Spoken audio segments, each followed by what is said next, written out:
want to apply these insights in practical ways for my students, my colleagues, my academia in Yemeni context.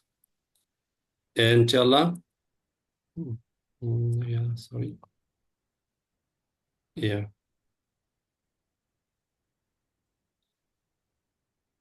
This course fundamentally changed my philosophy as educators in faculty. Yeah, really.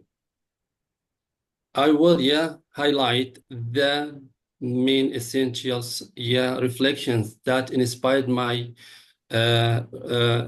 me during this course, 4 sessions.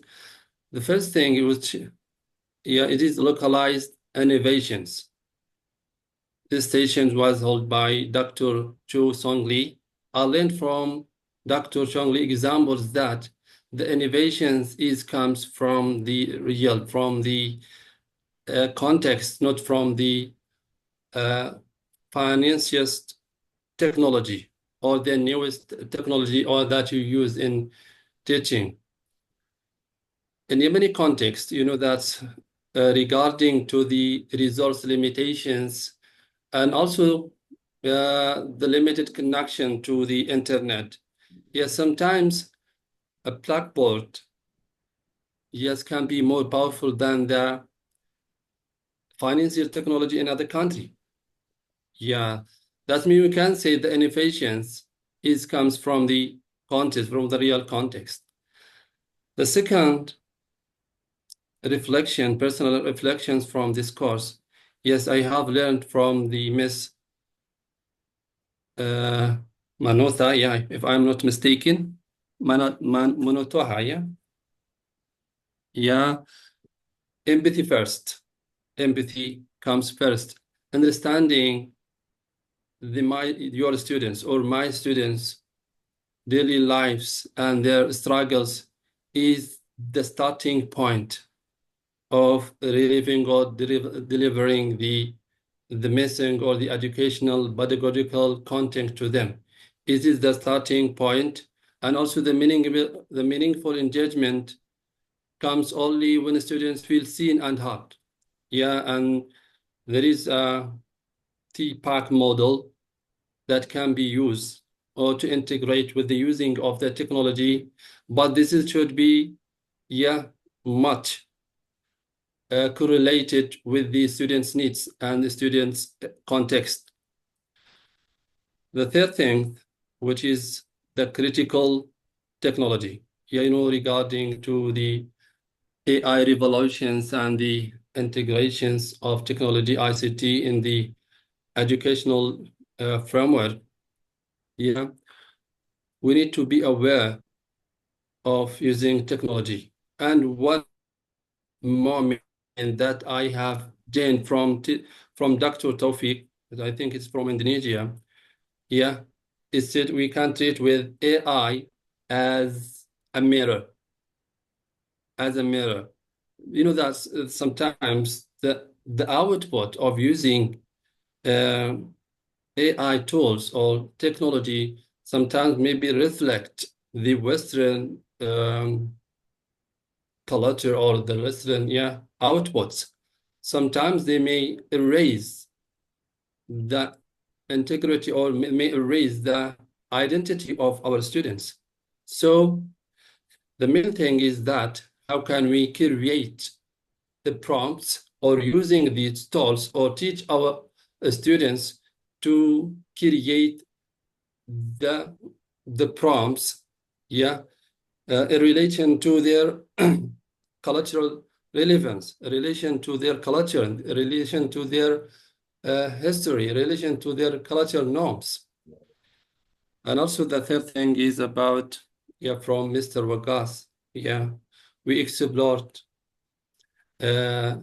many AI tools that can assist us to handle our teaching in the classroom and also to design the lesson plans, such as EduAid, Padlet, Canva, many things that all of us, we know about them. But the most important, profound moment that, attached my intention, and inspired me is that we have to make like AI-free days. You know, the revolution, I think every single student, yeah, has trade with the AI tools, but sometimes you need to make a AI-free days. Yeah, to make the students or the core, the heart of learning is human, and to assist the students to think critically in the classrooms. Yeah, these are the main take away. There are many, but I focus highlighting the main key takeaways that have reflected me during this course. So the practical application in the Yemeni context. I'm from Yemen. Yeah, how can I apply? This is the test. This is the true test. What I learned, it's a good thing. But how can I apply these things in the real context, in the action, in the Yemeni context, with my students, with my colleagues, with my economy context? Yeah, I am planning, yeah, to be honest with you, I'm planning to design a course with care model and TPAC framework, and I will make a lesson plan. How can I conduct this uh, this lesson plans with the blending, yeah, technology, practical technology with the available technology, and also the practical cultures and the practical emphatic teaching. And also I'm going to hold a training or workshop with my educators, yeah, Yemeni educators. All of them, they study abroad. We are going to handle a workshop. How can we adapt the global educational models to fit our constraints, and not to import them, only to how can we import them without any change. The second thing that I'm planning to do, yeah, is leveraging IDLE. Yes, as I'm belonging to English department, yeah, informal digital learning of English. I will encourage my students to use platform, or to encourage them to use platform like YouTube.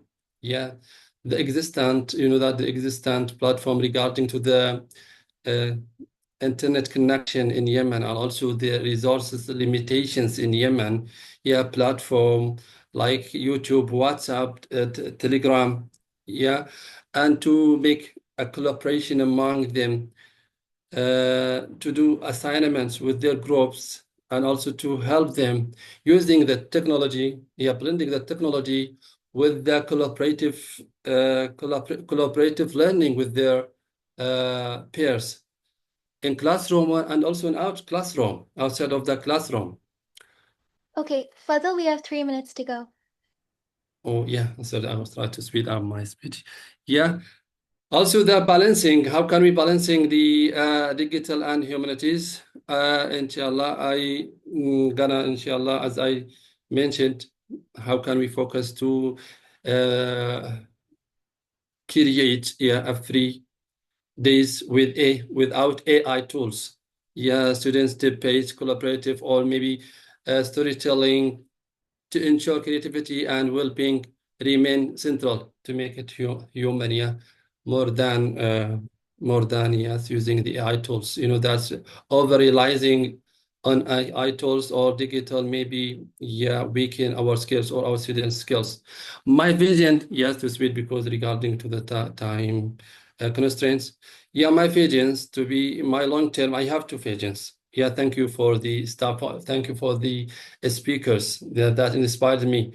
I have reached out to a title to my PhD dissertation, inshallah. It is under the title, I am preparing to a project under the title, The Ethical Use of AI in Enhancing Understanding English Learning in Yemeni Context.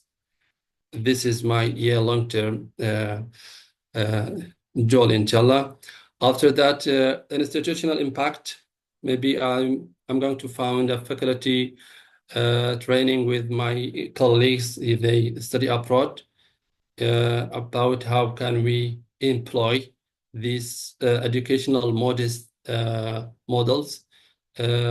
in correlation with our context, and how can we make our students to apply or treat with these AI models or technology. And after that, maybe I'm going, inshallah, with my colleagues also the abroad, we can make English bound for this launch English,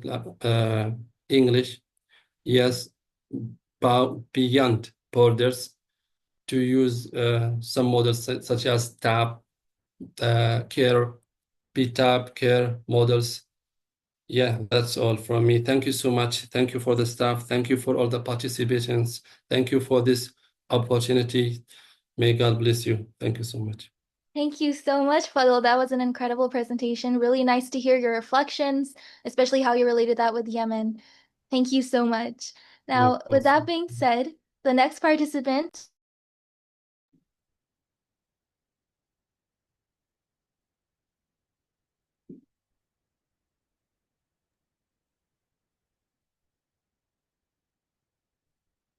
All right, am I audible to everybody? Yes, yes. Okay, brilliant. Thank you so much. I'm sorry. My apologies. Okay, Hafsa Huma, you may begin your presentation. I'm sorry. I want to make a request to all the speakers of today's session. Actually, the speakers, Miss Huma and Muhammad Wasim, and there is who else? Dr. Tadisi Baimoth and Timothy Warman. I would like all of you to kindly, like you are connecting from your laptop, so please start the stopwatch from your phone so you can monitor your own time by yourself. So you might not miss any important thing that you want to share at the end, and at the end you will be short of time. So that's a request. Secondly, when you share the screen, please switch to the slide share mode or the zoom in mode so the visibility could be enhanced. Thank you. Yes, Ms. Huma, the floor is yours. Thank you so much, sir. Huma, you may begin your presentation. Hello everyone. Am I audible? Yes, yes, please. Just let me share my screen.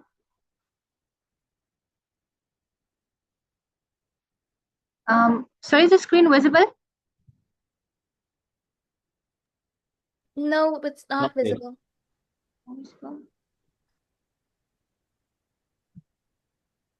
Now? Yes.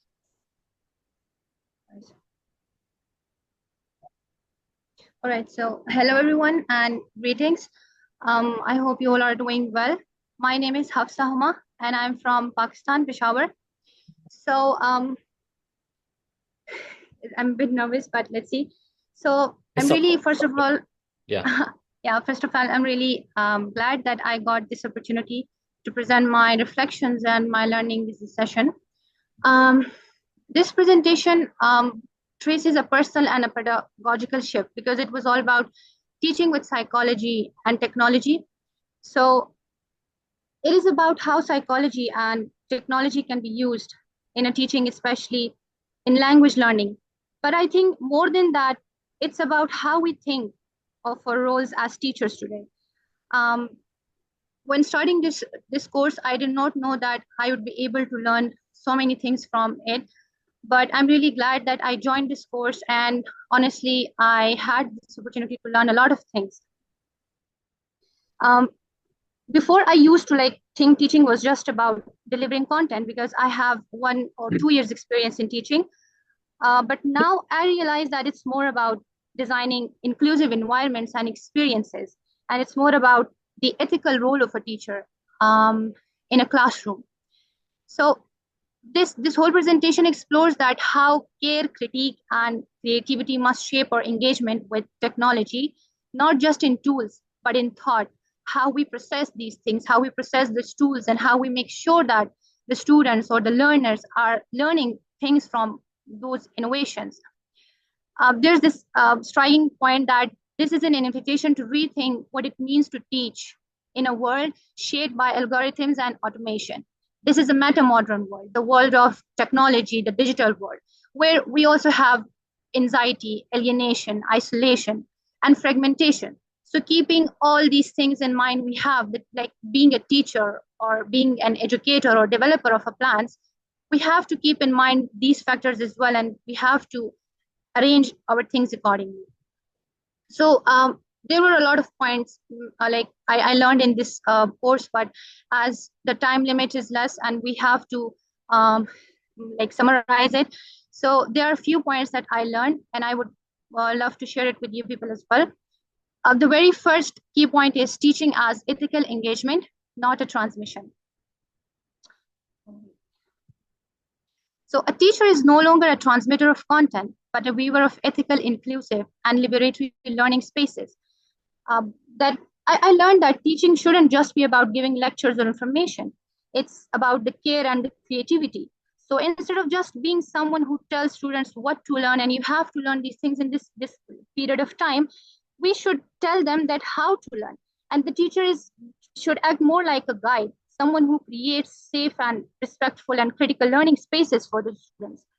One striking point in this session, in the first session, was CIS model that really caught my attention, the care, innovation, and the sustainability model. And it's also like mentioned in one of the core foundation of education, the psychological foundation, that no two humans are alike. Everybody possesses different psychological dynamics and they have different needs, family backgrounds. So this care point here is very important. Like in order to introduce students with something, or in order to implement something, we first should keep in mind the care point, that what they need, either the things that we are trying to transmit to the students, or we are trying to transfer to the students, are they able to absorb that? Then innovation is about the tools, but it's not always like bombarding students with different tools, with so many tools. You have to introduce the students with the tools, but you have to sustain that. You have to maintain that. This is a very good point, the sustainability point, that whatever we are trying to introduce the students with, we have to take a look at that. We have to evaluate their progress time to time frequently.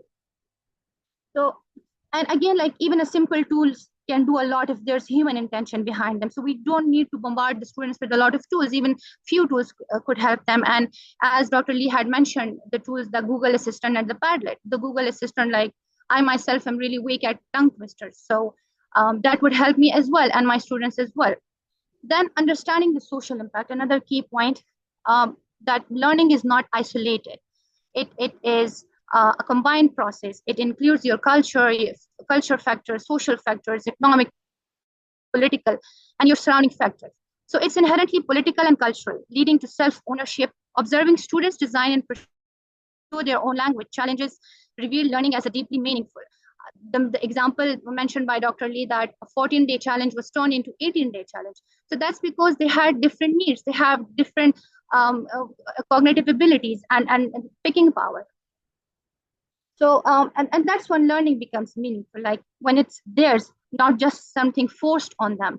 So they will enjoy learning them if they are given the time and the space to enjoy that learning process. Another point, that critiquing AI and reclaiming representation. This is my personal favorite, AI as a cultural mirror. Because I'm recently doing my MPhil, and we talked about Jacques Lacan's AI, developmental stages of a child, the 3 stages. The first, the mirror stage, the imaginary stage, and then the symbolic stage. So I personally love Lacan, and Lacan is, for your information, is a very, very famous psychoanalyst. And he has like introduced people with a lot of new ideas and inventions. So the mirror metaphor is very important here, because Lacan says that a child first sees himself in a mirror. And from that point, the child develops a sense of himself, like he sees himself in the mirror for the first time. And that image is very like a structured image, a very confined image. So the child sees like there's somebody in that, and that is a reflection of himself. But if that is being influenced by other people's views, or I would say other people's opinions, so how would the child feel? He would feel fragmented, misrepresented. So the same is happening here, that the mirror of AI often reflects only a narrow segment of humanity, inadvertently marginalizing those whose experiences and perspectives are absent from its training data. We have been listening about colonization, post-colonization, marginalization, the silencing of voices and everything. And in literature, we have been talking about these things for a long time now. So we can better understand that what it means to be misrepresented and what it means to be silenced, how it appears to be voiceless among the dominant narratives. So we should not completely rely on AI for its authenticity, because sometimes we might be misrepresented. And I believe that the teachers or the educators should transfer this thought into their learners' minds as well, that AI is not always authentic. You might be misrepresented. There would be things that would not be according to your culture, but that would be according to their point of views, because the data sets are being prepared from the Western point of views. So if I or people from like similar backgrounds don't see ourselves in it, so then that reflection isn't ours. It's excluding a lot of voices. So this is like a major point, that AI is not neutral. It can reflect the biases of the people who made it and the data it was trained. Then balancing empowerment and anxiety. So along with a lot of benefits from AI, we also come across anxiety and lack of confidence through AI. So some students like might feel less anxious by using the tools because they would improve their grammar, they would improve their speaking skills. But if we depend too much on these tools, we might lose our creativity. So now I would try for like in my future endeavors as being a teacher, that I would try to find a balance where AI supports learning, but doesn't replace critical thinking. That is a very important point, that we should give them space to reflect on their own personalities while being using these tools as well, because in this meta modern world, in this digital world, we cannot isolate ourselves from these tools. But there should be a constant evaluation, a frequent check and balance on them that would help them to reflect back on their personalities, reflect back on their thought processes and concepts and ideas. Okay, the next is like, okay, the implementation, that how I would implement these things in my teaching like as a whole. So I would like to create classrooms where AI is used thoughtfully. Like there are many tools, the Gamma app, the Perplexity app, the other like academies on YouTube, the Khan Academy and other things. So I would try to add these things in my classroom activities as well, but always with discussion and human feedback. And I'll also include assignments where students critique AI outputs, so they learn to question biases. And I would highly encourage students to question and would produce inclusive environments there. And to avoid tech fatigue, I'll include offline days too. Like there should be offline days and journal days and critical creativities or activities in their lesson plans as well. And that reflecting journaling or discussions would help them a lot. Besides that, I'm also like committed to helping schools that don't have much access to tech, and I want to work on promoting AI literacy among teachers, because again, as I mentioned, that in this digital world, we cannot isolate ourselves from these technologies. So in short, this course really changed the way I think. And interestingly, I also took admission in B.Ed recently. I just got done with my first semester. So I'm also learning about the basics of education there. Like I initially thought that B.Ed or these things are just a formality, like a degree to get somewhere. But now I know like why they have been made compulsory for certain positions to be eligible for. So I think it's not just about teaching, it's about the power and the responsibility and the empathy that you show. And I don't see myself just as a teacher anymore, but someone who can help create ethical and human-centered, inclusive environment in a tech-driven world. I think that's all. And thank you so much for listening. I hope my ideas were clear and you were able to understand it.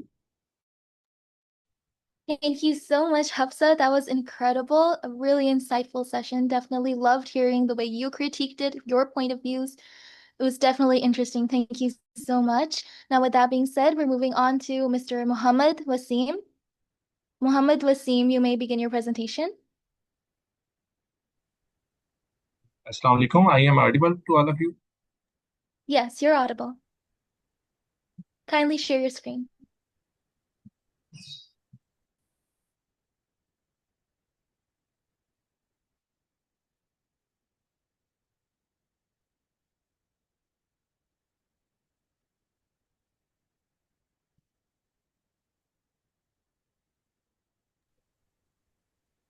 Ms. Hafsa Huma, please create your screen so Wasim can share it. Thank you.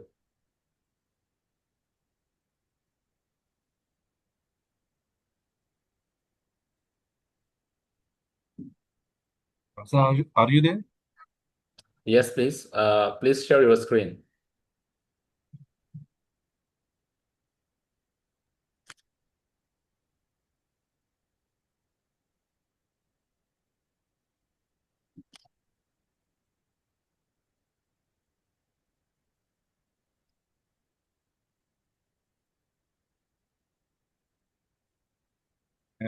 Assalamu alaikum. Good afternoon, everyone. I am Mohammad Wasim, a PhD scholar at Institute of Education and Research, University of Peshawar. Alongside my academic pursuit, I am serving as an admin officer, examination in charge, and a graduate level teachers, contributing actively to both administrative and teaching domains in higher education. It was great honor for me to attend the course, and now again it is a great pleasure for me to present my thoughts on teaching with pedagogy, teaching with psychology and technology.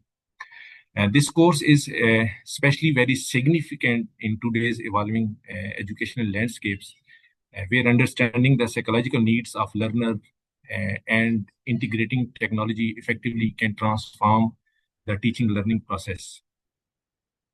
By combining insights from both perspective, cognitive sciences and educational technology, we can empower educators with strategies that can ultimately enhance students' engagement, promote meaningful learning, and to support language development in innovative ways.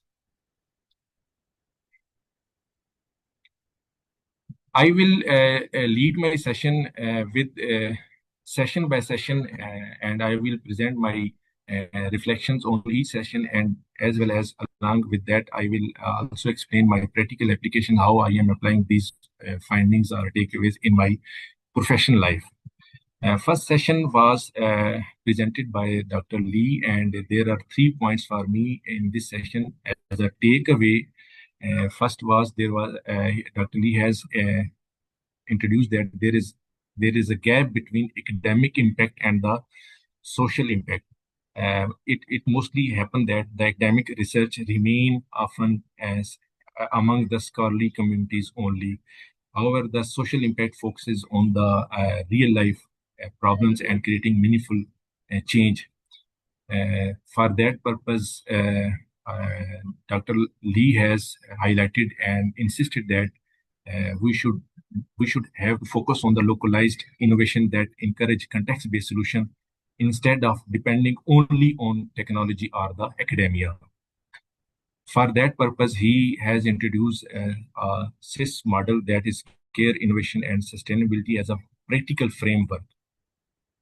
And the third point is the informal digital learning of English, where students learn English through fun, self-directed activities outside the classrooms.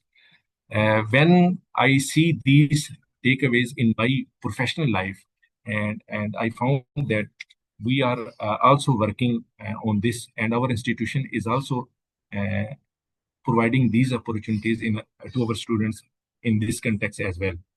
For example, look at the first point, that is academic impact and the social impact.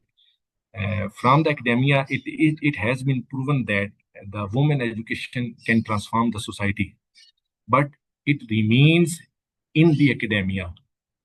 As I belong to a region KPK in Pakistan, when we look on the real ground scenario, there is we find that there is a lack of interest for women education. Either it is on the parental part or on the government involvement as well. So this is the real time situation and a challenge. But how our institution is reducing this gap, we are encouraging our new researcher students to share their findings with community leaders and stakeholders, so that this can change the gap between academic impact and the social impact. and it can give voices to the policy discussions as well. Secondly, care, innovation, and sustainability model framework, which is given by the Dr. Lee. In our region, if we take the same example of women education in our context, in KPK, the two major issues for the women educations are cultural norms, social norms, and the financial constraint are the major barriers. These are the major barriers for women education. To address these, we show care by understanding local challenges, and then we bring innovations by involving parents and community members in supporting girls' educations. And for the sustainability, we give our students opportunities to enhance their skills and help them to become independent learners, so they can make confidently their own decisions as well in their practical life. And for the idle, informal digital learning of English, how we are applying this model in our institutions, we are involving our students as we have students from traditional backgrounds, and they are mostly belong to Pashtun family, and they have mother tongue as a Pashto as a mother tongue. So to minimize or to become more effective learners, we have provided them a sportive environment that encourage them to speak in English, and furthermore we also organize different activities like club activities, debates, dramatics during their academic sessions. These fun activities help our students to improve their English, spoken English, in natural and a free way. And during the second session, which was presented by Mr. Wakas and Muntaha Wasim, there are two reflections or takeaways for me. That was the TPEC framework, that is for technological, pedagogical content and content knowledge. This is shared by Mr. Wakas, and it offers a clear structure for how teacher can effectively integrate technology into their teachings. This was a major learning for me. And the second point that was given by the Ms. Muntaha Wasim, who emphasized that on the importance of empowering learners and promoting their independence learnings. So how we are applying these ideas in our institutions, we have planned to introduce faculty development initiatives so that we can help our teachers to understand and apply TPEC model. And Alhamdulillah, we already offer training session to our faculties, and we arrange seminars and different courses. But even then, we think that there are some rooms for improvement, and for that we have aim to organize some specific sessions to embed technology into the teaching methods, and inshallah it will support our teachers professionally. Second, to the second point, even professional provision of availability of resources, as we know that in government sectors, facilities or resources are available, but very often it has been seen that they are not provided to the faculty and to the students for their practical development skill, because these equipments are costly. But Alhamdulillah, in our context, we are providing basic resources, and we ensure the availability of the resources to our faculty and teachers as well. And third point, which is related with the empowering learner autonomy through technology. In this context, I want to say that today in our classroom, the students are very exposed to the wide range of information. And when they join academic institution, they interact with different peers from diverse backgrounds. So which lead to the constant flow of knowledge in this So in this era of hyper comparisons, I think that teacher must be well prepared, not only in the content knowledge but also in technological and pedagogically also as well. Or if teacher fall behind the students in knowledge or tech use, it might hamper their teaching learning process. So TPAC framework is not just a guideline, it is also an essential for keeping teachers relevant and effective in rapidly changing and information rich environment. So it is very beneficial for the teachers to remain ahead from their students because All right, Muhammad, we have 2 minutes yes. to go. In the third sessions, Dr. Tawfiq have highlighted that AI as an anxiety shield and the source of removal, and AI is as a collaborator, not as a replacement. In our institutions, this point I have these findings or these reflections which I have learned during the course I shared with my colleagues and the students. So for that, I encourage my student to use AI, but I also warn them and not to completely dependent on it, as this can weaken their critical thinking and creativity as well. So to promote a balance, I often used to give them handwritten assignments and ask students to provide proper references and make book reading compulsory. In this way, I am trying to minimize their dependency on AI tools utilizations. And in the last sessions, which was given by the Mr. Vakas as well, and in this session, Sir Vakas has shared five very innovative ways to five innovative strategies for humanizing AI-powered learning environment. And along with that, he also focuses on cultivating future-ready skill through the AI integrations. In practical applications in our institution, we are thinking about how to apply these ideas practically. I believe there are some important questions when it comes the use of AI. And I once raised the point during the session that AI tools most are developed by the developed countries or the Western or the European. So there is a point of biases or accuracy in the content in the information provision. So the presenter also agreed that this is a debatable point. That's why. So in this context, I advise both my teacher colleagues and students to use AI carefully and not to rely completely on it, but to always cross-check the information from multiple resources.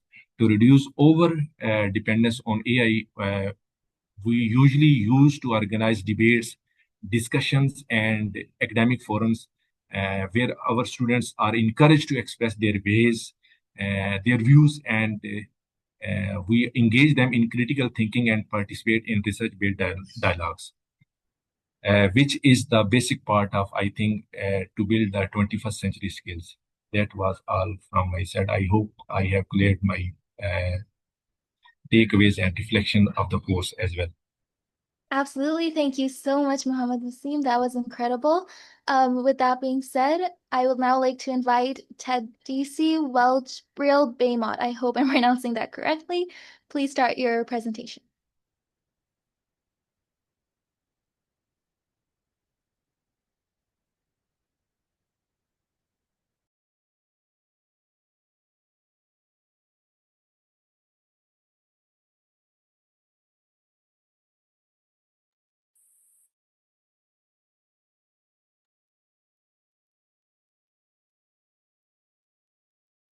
Tadisi, we cannot really see your screen. Kindly share your screen.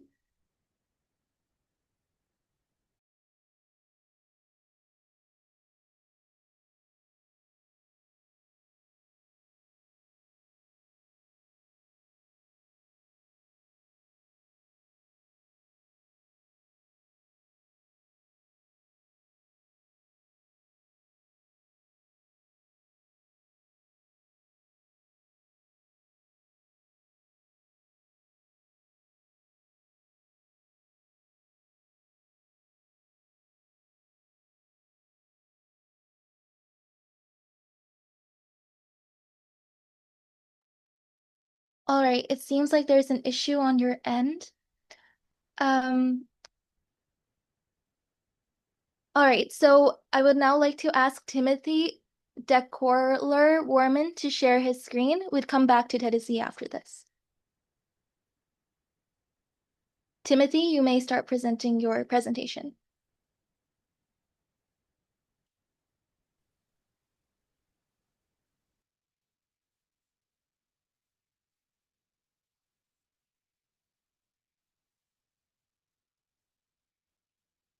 Okay. Am I audible? Yes, you're audible. Okay. Okay. Thank you very much. We cannot see your screen though. Okay, yeah, we can see it now. You may begin. Okay. Thank you very much. Anyway, I'm Timothy Decola Woma. I'll be presenting on our course today, teaching with psychological and technology. You know, and on my contents, I'll be discussing the full section that we have, which I will share my view. Below are the contents. One is innovation in language learning and teaching for social impact. Secondly is the future of learning and generation art in human-centered education. The third is educator tools for independence, learning in the nation world. The last one is critical cohesion in AR enhanced language classroom. Okay. In my first class here, we discussed about innovation in language learning and teaching for social impact. For my reflection from the presentation of our presenter in the section, I understand that innovation emphasizes on the technology and potential in language learning.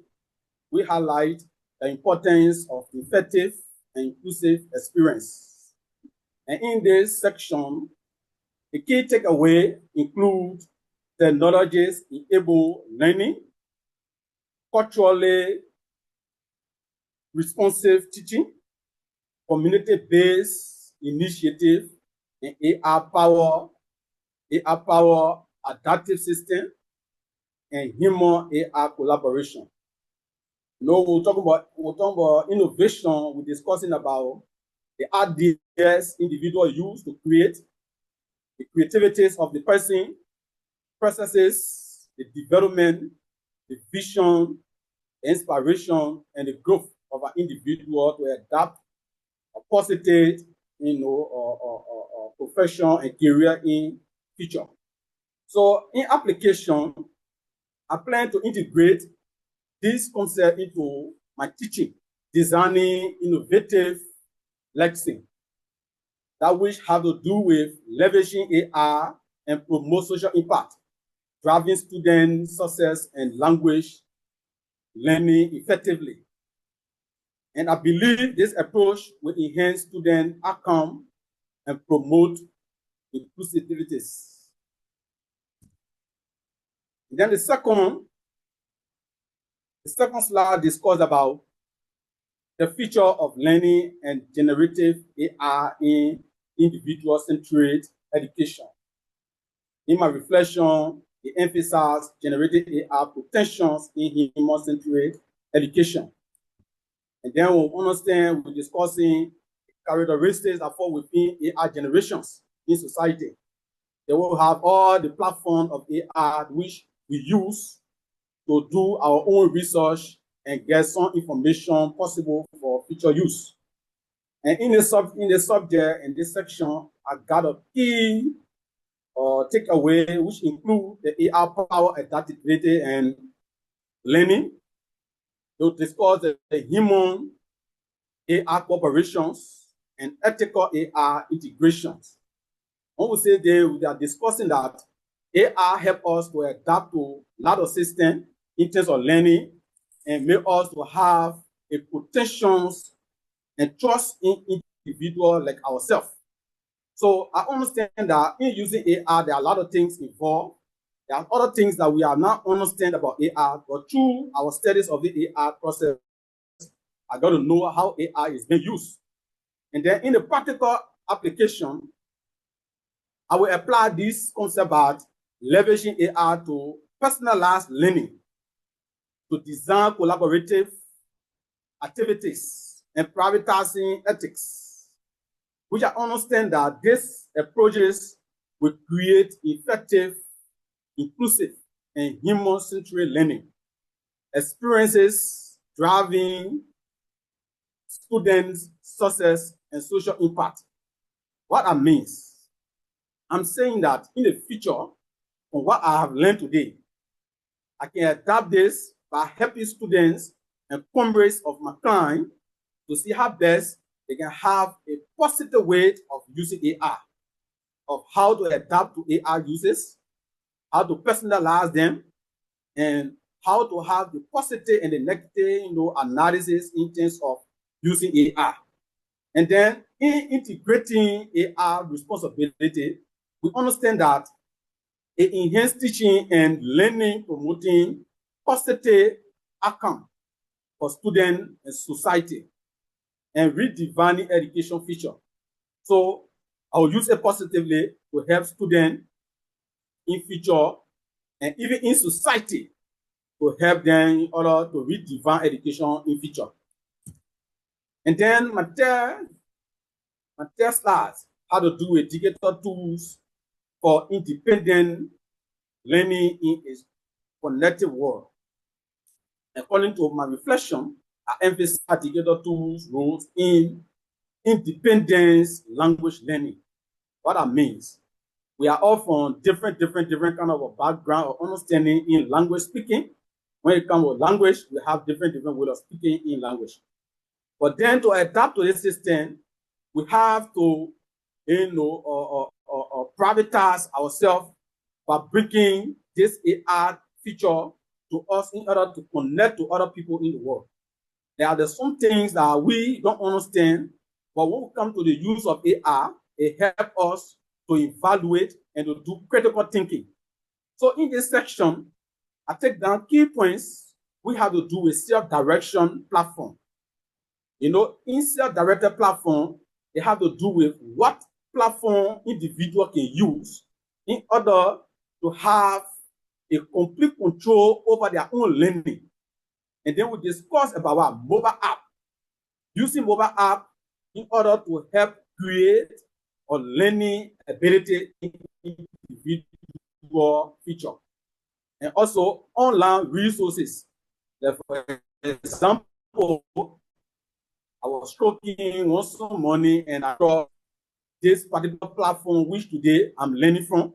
And due to my mobile app and also online resources, I was able to come across this.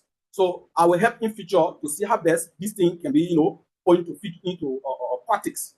And then in my practical application, it has to be with the integration of these tools into my teaching, which will recommend them for language practice. Like, for example, I speak English and others speak Hindi. Others speak Hindi and other people speak Spanish. So with the use of AR tools, we can practicalize of how we can translate information into another language for others to understand. And I believe that this will promote student autonomic and engagement and language proficiency. As leveraging digital tools, I will enhance language learning outcomes, enabling students to take ownership of their learning and develop independent language skill, ultimately improving their linguistic ability and confidence, helping students to understand the intuitive of language learning and the transformations of language adaptability in society is what I will do within this process. And then in my last slide here, it had to do with critical co-creation in AR enhanced language classroom. When the speakers were teaching, I take down few words which have to do with my reflection that emphasize on co-creation AR enhanced language learning experience. And in this, there were key takeaways that which include collaborative design. We have to do it, working with individuals to understand some problem they have and to sort it out. And then how to do a human AI partnership. As an individual, the way in which we use AI, we have to partnership in order to have a complete comprehensive understanding.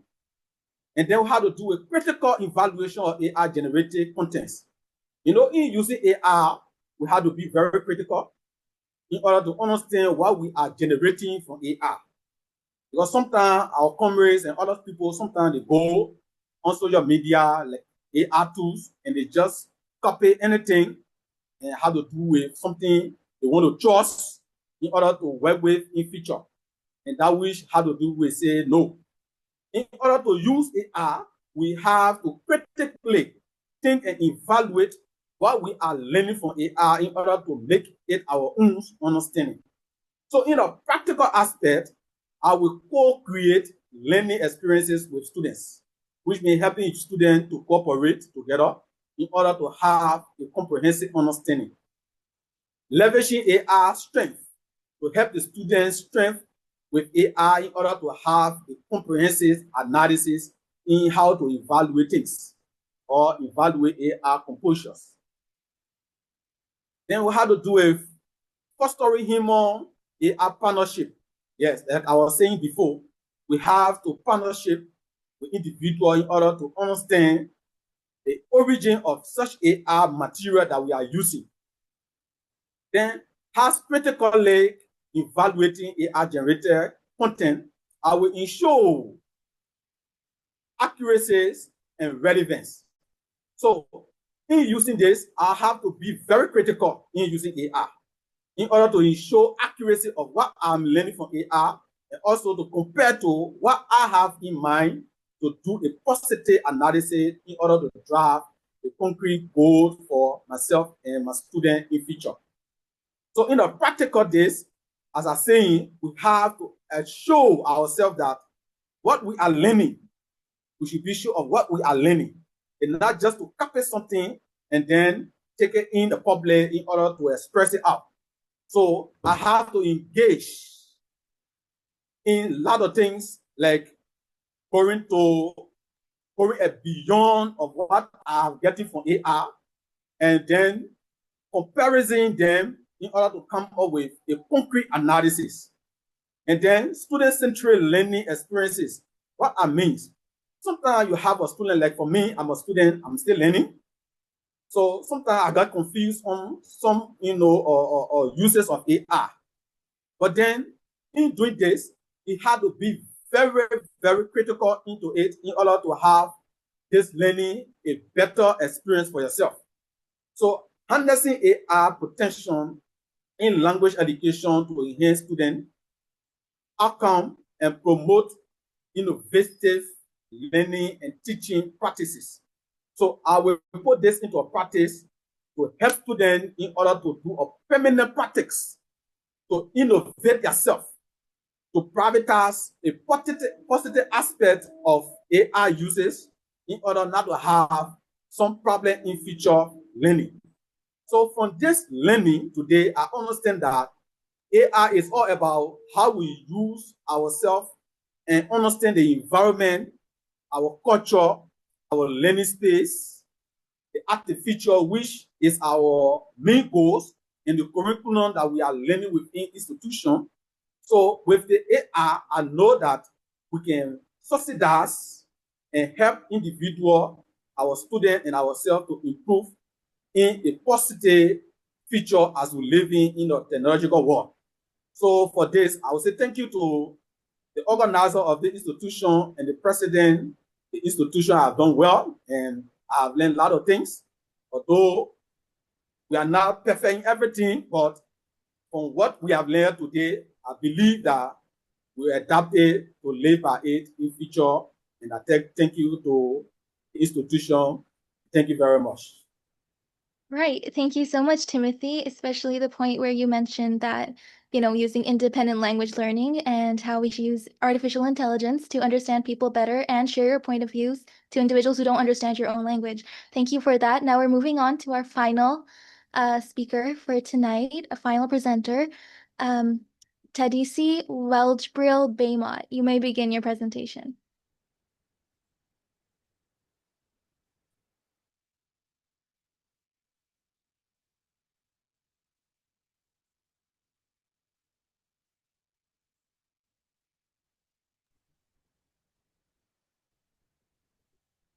Hello. Can you hear me now? Yes, we can hear you. Thank you so much. If I'm not wrong, are you connected from two double devices, or why is this having echo?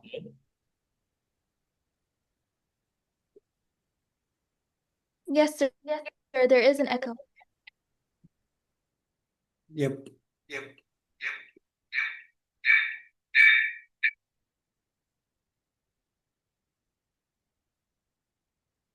Yes, please go ahead.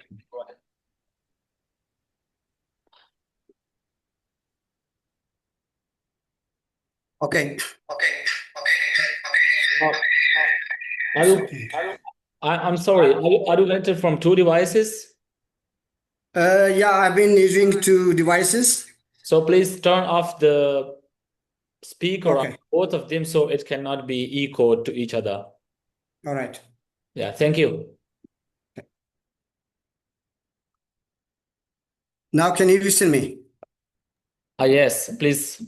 Yeah. I'm really sorry for the inconveniences I have created due to lack of inconvenience of the computer. Anyways, good morning, good afternoon, or good evening, depend on your time zone. I am Taddase Olde Gabriel from University of Gondar, Ethiopia. I am teaching English language and literature for many years. Let me go to my presentation. I'm just trying to present the presentation based on the lessons I have learned and the plan that I have to practically apply what I have learned from the four sessions presented by Dr. Lee, by Ms. Munta, by Dr. Tafik, and Mr. Wakas.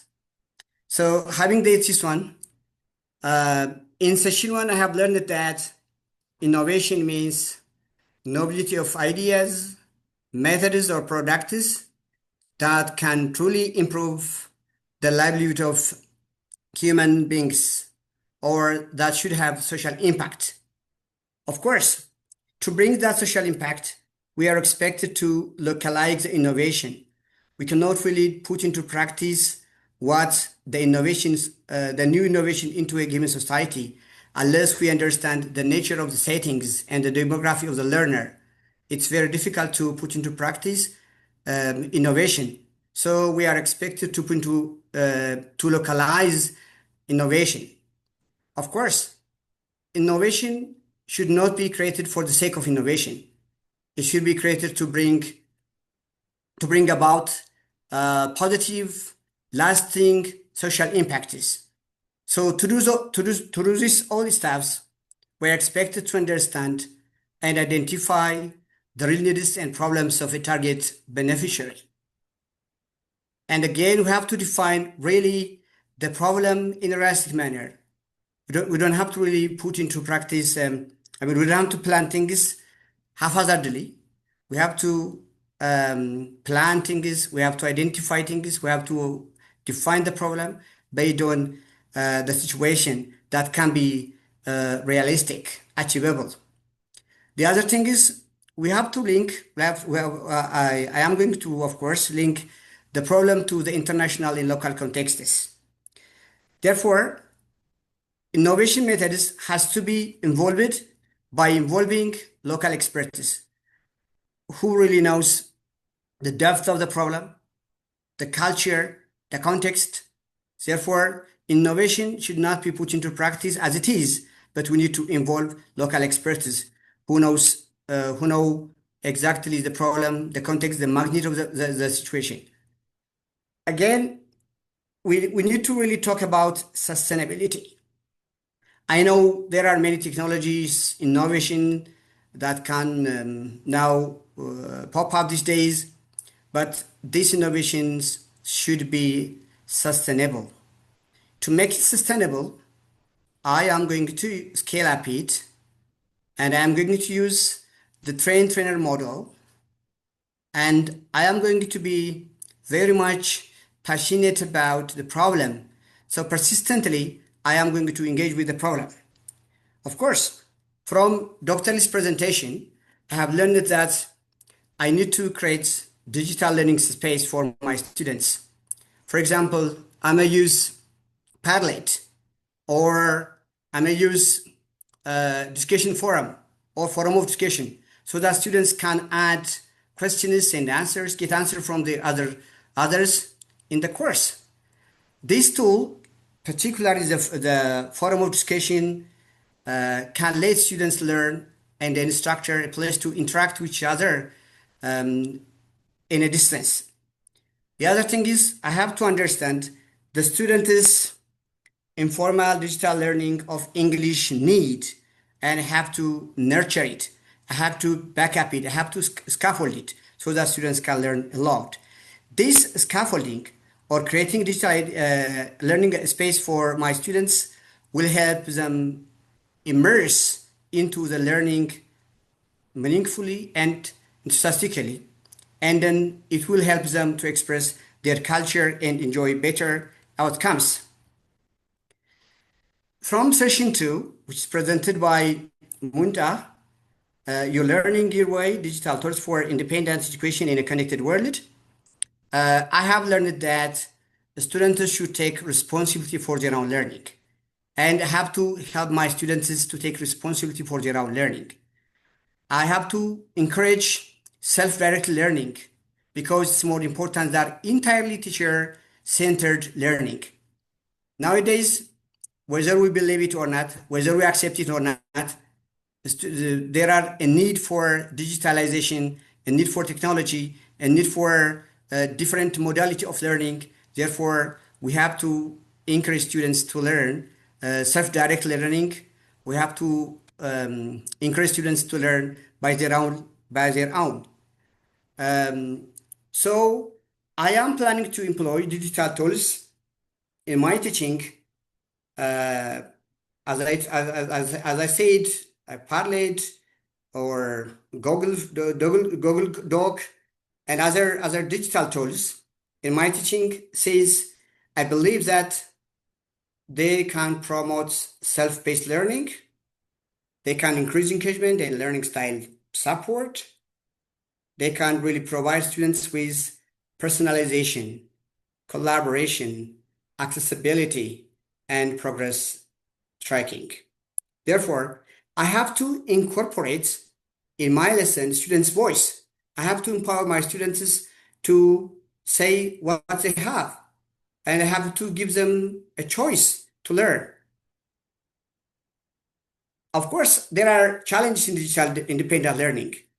For example, people may be overwhelmed with digital tools. There could be problem in accessing inequality. There could be self-discipline struggle, and there could be digital fatigue. Of course, to alleviate this problem, I am going to do these things. The first one is establishing routines. I will check balance. I will manage screen time for my students, and I will stay self-disciplined. Therefore, what I have learned in general from the session 2 is our learning journey is our own special way of learning. If we discover tools, if you customize or tailor them to our needs and to the students' needs, and if we involve and connect with learners' communities for support.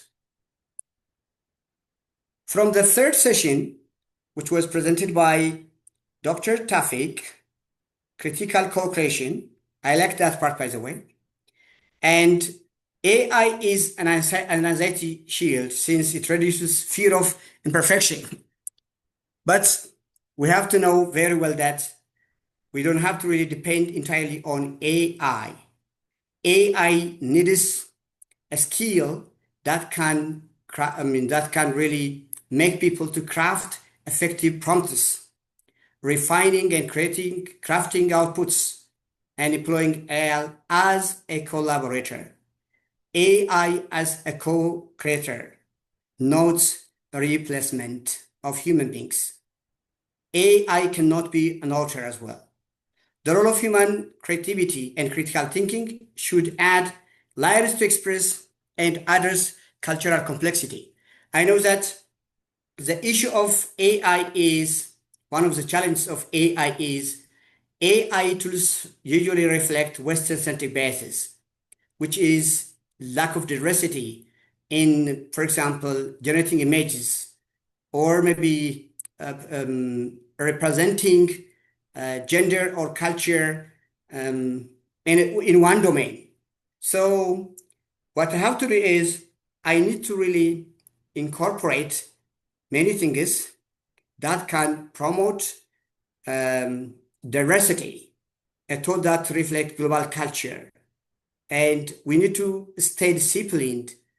One of the issue of AI-generated outputs or content is its authenticity, whether the outputs of the contents are authentic or not. So I need to make it authentic by involving data from diverse people. From the last session, I have learned that co-teaching with AI is conceptualized as collaboration, or it's a bond between teachers or teacher educator and AI tools. The best thing is, the purpose is it enhances students' learning and teachers' teaching experience. From Mr. Wakas Ahmed presentation, I have learned that AI can enhance personalized learning, reduce anxiety, it can increase efficiency, and empower teachers meaningfully if one uses it with a real sense of himself or creativity. We need to involve ourselves in this work. We don't have to bring what the AI generates to the classroom. We have to put our own input into it. And academic skills encompass understanding individual learners' needs, creativity, critical thinking, and emotional well-beings. So I am going to use this one. I am going to be a little bit creative in bringing, using AI, not as a last tool, but I need to make it humanize. So we can use AI with a human touch. When my students use AI, I encourage them to always add reflective layers that depends on their own lived experience and culture as well. They don't have to bring me what they have get from the AI, but they have to incorporate their lived experience and culture so that they can learn a lot from that. In summary, I have gained wonderful insights from the courses in that we can co-teach with AI by humanizing the AI classroom and adhering to the do's and don't do's of AI. This is what I have.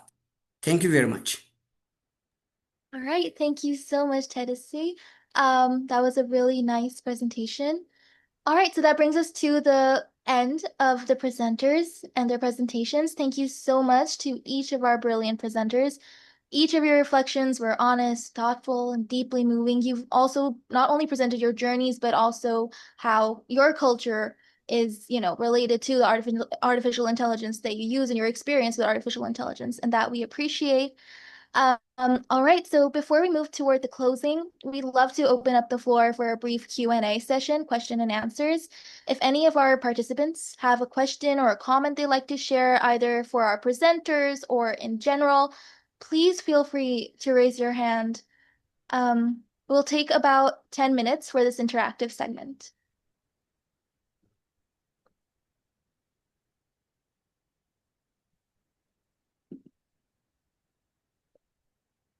Does anyone have any questions or comments?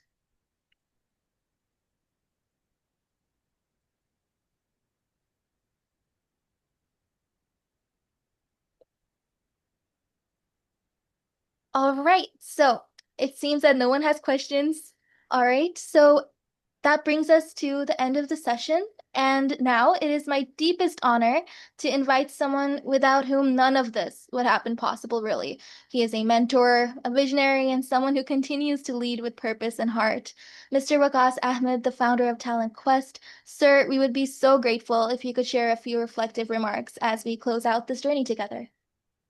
Okay, thank you. Good evening, all of you. And I'm really happy to have all of you today. And I hope that I'm audible to you, right? Yes, sir, you're audible. Okay, so all of the speakers and the participants, huge thanks to all of you, especially the speakers. Thank you for trusting the space and for reflecting with your honesty and for being part of something that I personally hope felt a little different from the usual. Like it was really curious and real reflective session. So I also noticed a lot of new things that how you actually listened to the speakers and how you engaged with them. It was fascinating. It was being reflected through your presentations and the words you were uttering. One thing to all of you, like we received a lot of reports, but we just went for only 5 of the reports to be presented.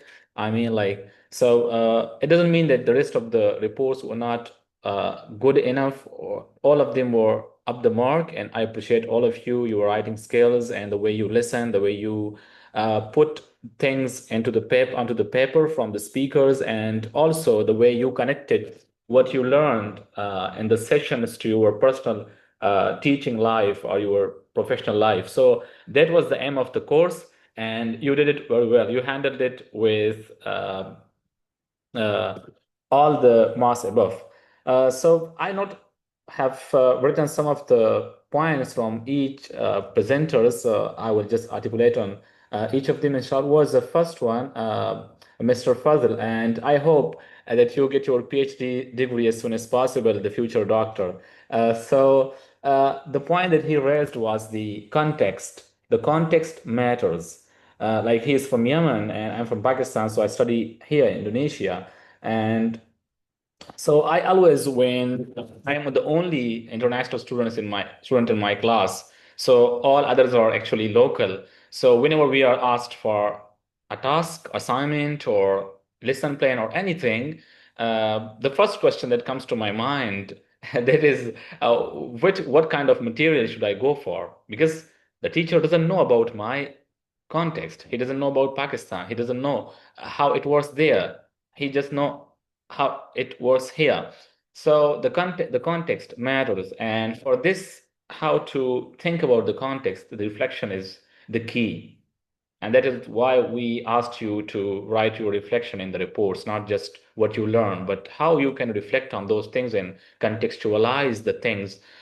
Because there was another point, Dr. Timothy also added, and Mr. Fazil also added this point, that AI tools, they are being designed and curated by the Western countries, or the countries already developed, I mean. So there is a biasness, but that is also a good point, because we are following them in terms of technology. We are following them in terms of innovation in pedagogy and the teaching material as well. So all these, like when they combine, we look toward them, we learn from them, from the countries who are better than us in these things. So it's a good point as well. It's not just about the biasness of AI. That is just a minor thing, and it cannot influence all other good qualities, I mean. So the context is necessary because they designed the AI for their countries. So we take them for our country. And I appreciate your enthusiasm that you are taking AI ethics into your PhD's research. So I also work on AI, the IDLE framework, especially from Dr. Lee's framework. And nowadays I'm working on the language policy in my country with AI IDLE integration. I hope I can propose a new model, but it's just in the beginning stages. So that is really something fascinating for me as a student, as a teacher, and also for all the participant of the course. And one thing that you also mentioned, that you are going to launch a new course with new type of material curated for the students, their context. So that is what we wanted to have an idea with in the minds of the participants. And I'm really happy that we have achieved something with this course. The second speaker, Miss Hafsa Huma.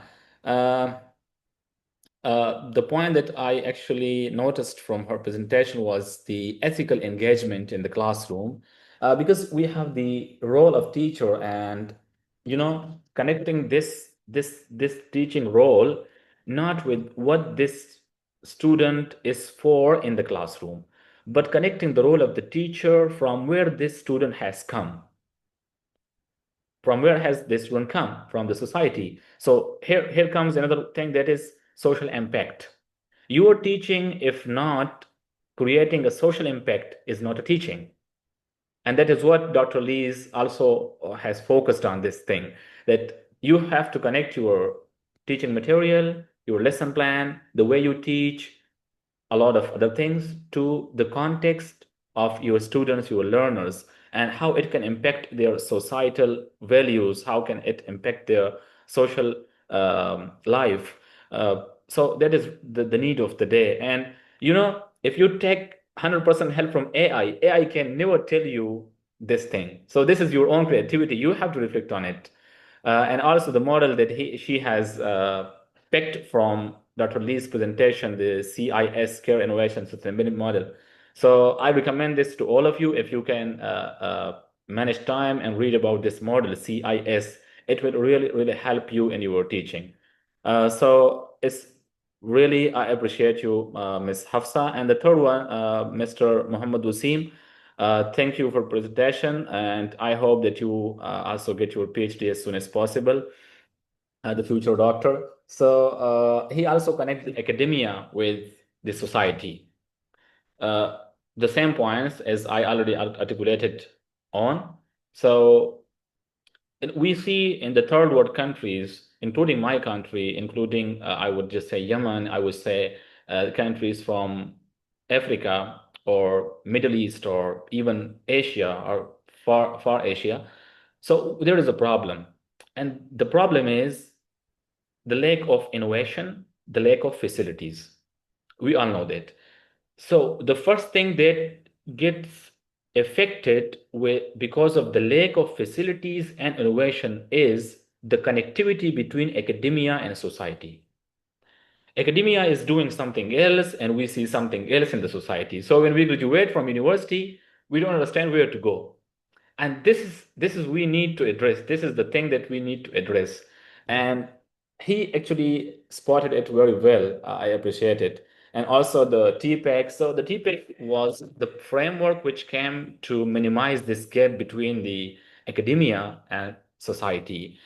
So I appreciate it. The fourth one from Dr. Timothy Warman, about the independent learning.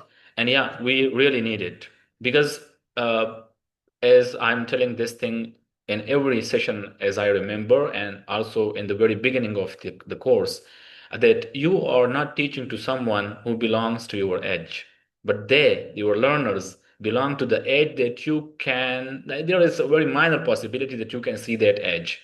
Like after 70 years or 50 years, these kids will grow and they will live their life. So the world that they will be BN, that is a different world. So you have to think really forward, and you have to make them real independent, not just dependent on something that is like we see, like we have AI tools, but in the previous month I was in a conference with a professor from US.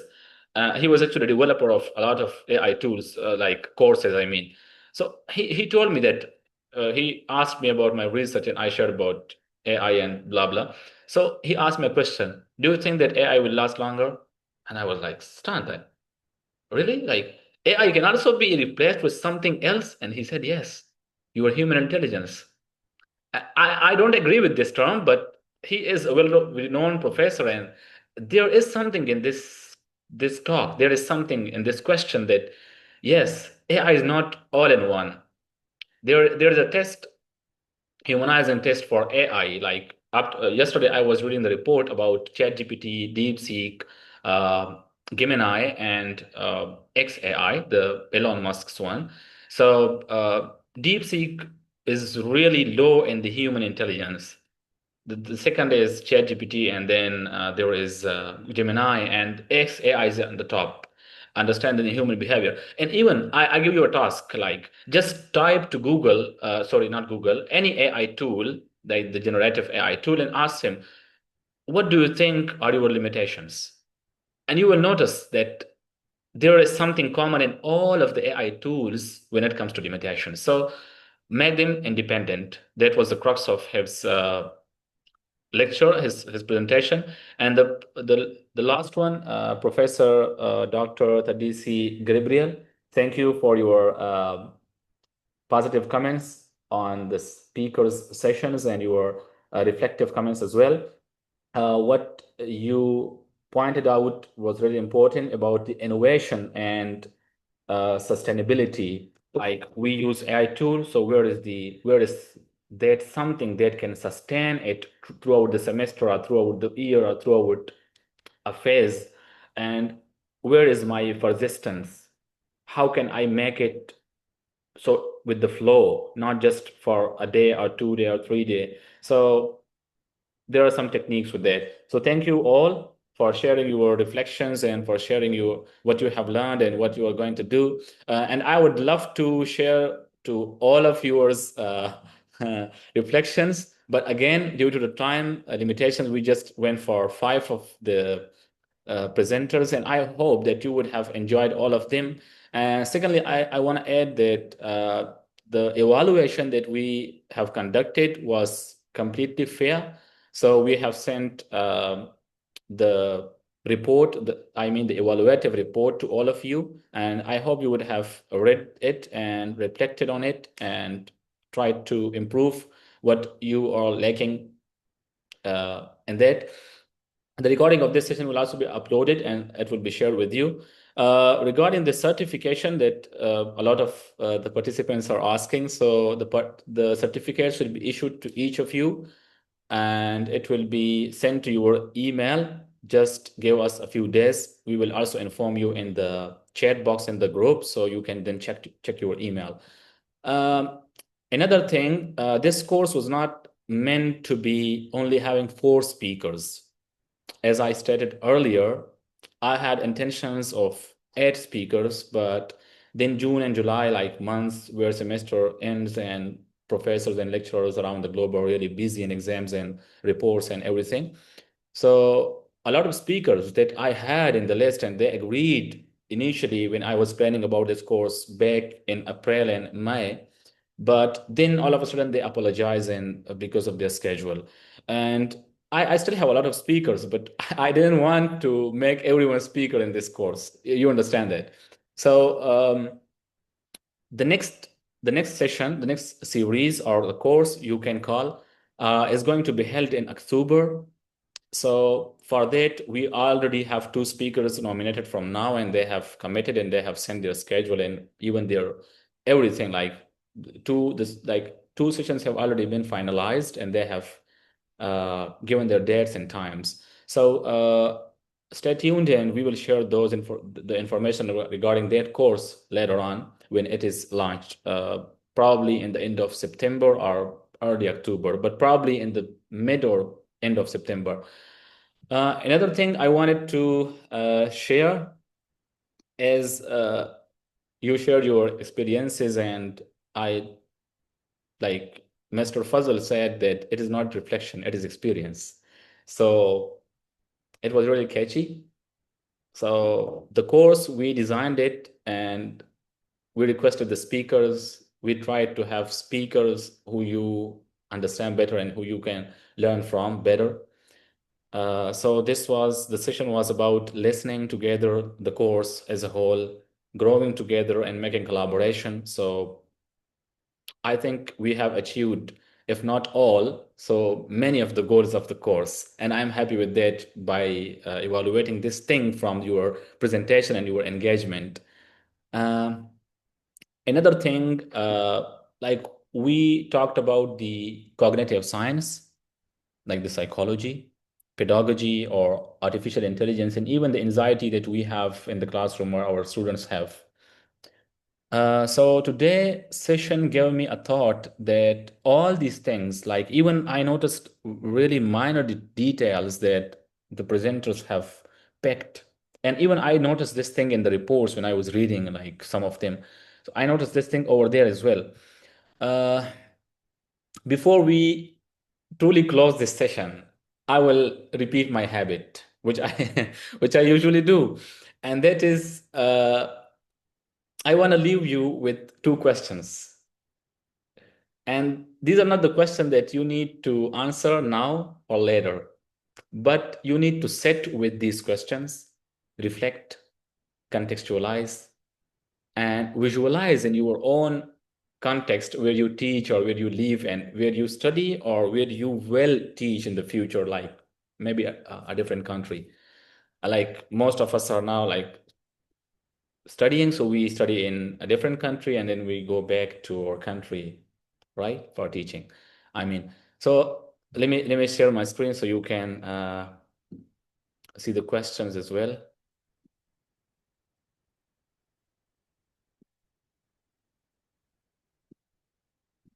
I hope the screen is visible to all of you, right? Yes, sir, it's visible. Okay, thank you. So the first question is, here.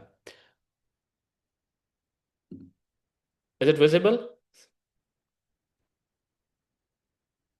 Yes, sir. Okay, thank you. So how do teachers perceive, you can put the word you, how do you perceive the pedagogical soundness and learning effectiveness of AI-generated teaching material? Because when we talk about TPEC, technological pedagogical content knowledge, so there I stated this, that we have three main things. One is pedagogy, one is technology. So how you teach, with what kind of tool you teach, and the content, the third one, what you teach.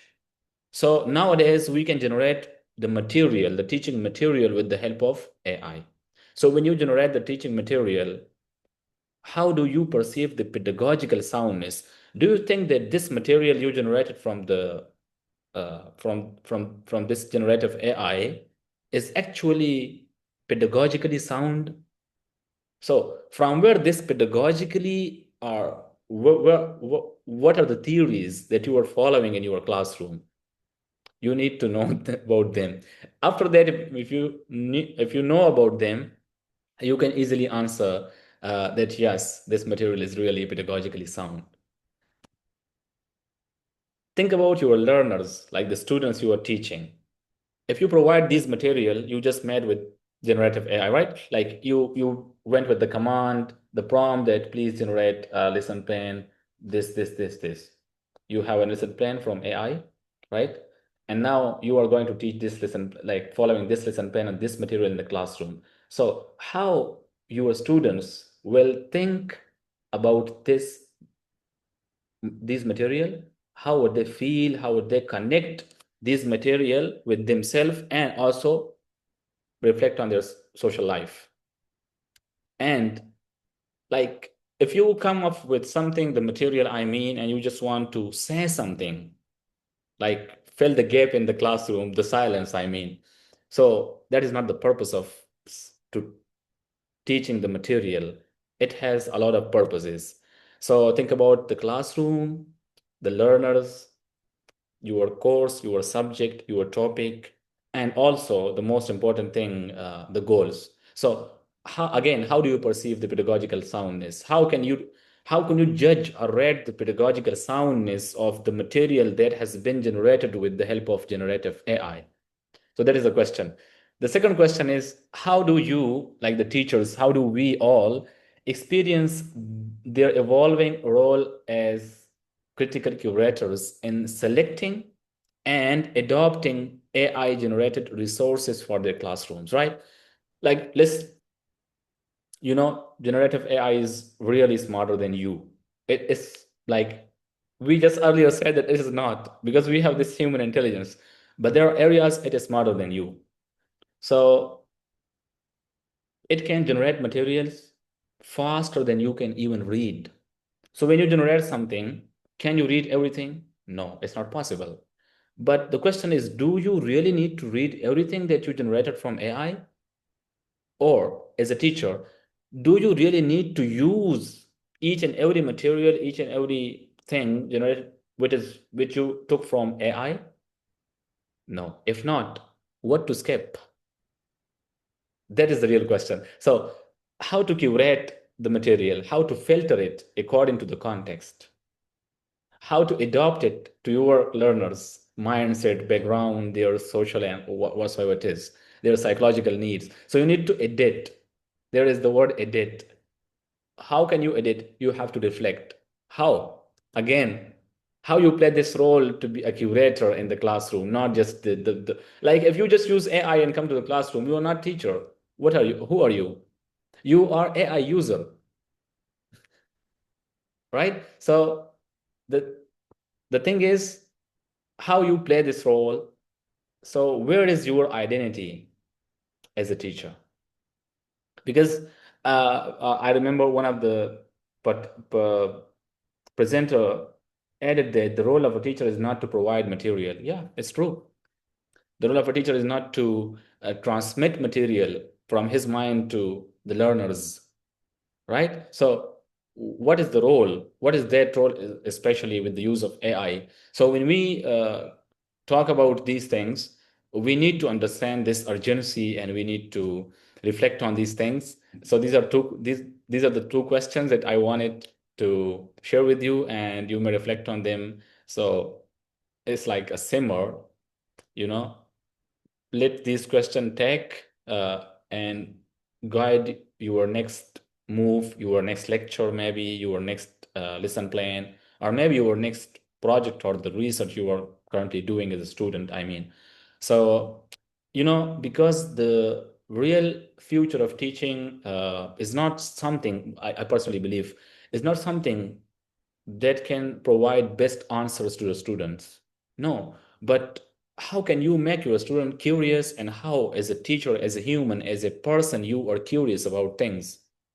So, like, I mean, if I articulate on this, I mean, like, the quality of the questions we are brave enough to ask. That is important. And I noticed one thing across the course that I want to share with you. Like when I started when we had the first session, I was expecting too many questions from your side and from the participants, but there is a lack of questions that we need to ask. So personally, I have this strategy as a student and as a teacher both. Make yourself curious about things. Make your students curious about things. Ask questions. Keep asking. Because I think question is something that can make your way to learning. If you don't ask question and if you don't appreciate the question in the classroom from your students, the debate, the learning process will die as soon as possible. Like it will die before you can even think about it in a serious way.